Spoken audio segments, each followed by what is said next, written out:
there are a lot of national kinds of cinemas in Europe, but at the same time there is something which is common, which is to say, my understanding of the European cinema regards an alternative to a mainstream kind of making cinema. Therefore, I think it's important to preserve the diversity in cinema, and diversity cannot just be preserved through words. We need to do and to take concrete measures, because all the things which do not appeal to a great majority of people need to be nourished and preserved. Therefore, I think it's very important that all of us here make the efforts of finding the means to support this kind of cinema that represents different points of view, because finally this art, initially when it was invented, was not invented to be just simply entertainment, but to help people express themselves.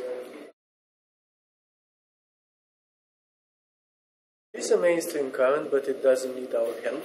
Mainstream is supposed to support itself because it appeals to great numbers, and economically it can be sustained more easily. What's important is to preserve personal points of view. This is my understanding about a different kind of making cinema, and somehow there are similarities between filmmakers from different kinds of, different countries in Europe, and you can discover they are much closer together than the filmmakers from their own countries. It's not the idea of positioning against something, but it's good to have an option, it's good to have a choice. Maybe it's very funny to go every Friday and to watch a romantic comedy, but at some point maybe you need to see something else. Maybe once when, you're not so tired, you are willing to see a kind of cinema that encourages you to have some questions and to question some values of your own. I'm not saying that it's easy to see all the time a difficult kind of cinema, but it's good to have a choice. And I wouldn't say that I have something against commercial cinema. This represents an option, but I would be very upset if this conquers all the market and it represents the only option. I don't think this is what art should be about.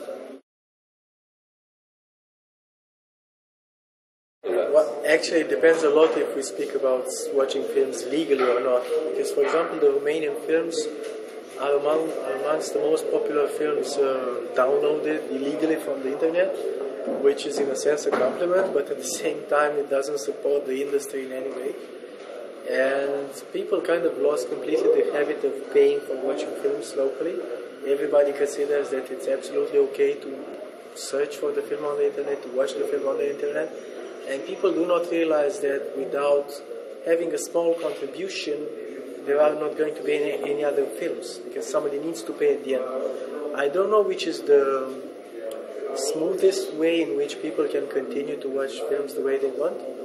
I'm still a supporter of watching films in theaters. I think watching a film in a theater is much more than watching the film. It's an experience. You talk to the others and you are together when they react. But I understand that today there must be a way in which people that don't have time can watch it on the internet. But we need to find a way in which somebody will pay for this kind of screening. It cannot be open and free to anybody unless we find a way in which this will contribute so that we can continue making films.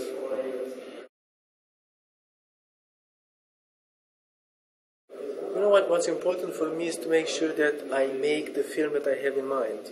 I never started in this line of business believing that I'm going to become a producer.